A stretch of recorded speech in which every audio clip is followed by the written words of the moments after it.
လူဘဝဆိုတာလမ်းခုလက်မှရှိတယ်လမ်းခုလက်ဆိုတာအထက်ကိုတက်မလားအောက်ကိုဆင်းမလားလမ်းနဲ့တွေ့ရှိတယ်ပေါ့အထက်တက်ခြင်းလည်းပဲတက်တဲ့နီလန်းနေလူဘဝမှာရှိတယ်အောက်ဆင်းခြင်းလို့ကတော့နီလန်းတောင်ရှာစရာမလိုဘူးအလွယ်တကူဆင်းသွားတာအဲ့လိုလမ်းနဲ့တွေ့ရှိတဲ့ထဲမှာ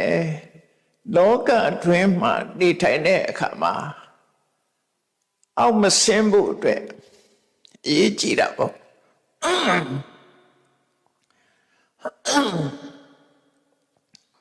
ပင်ကိုကပါလောကကြီးဟာမတည်ငြိမ်ရတဲ့အထဲရွှေ့ရှားပြောင်းလဲနေကြတဲ့အထဲမှာ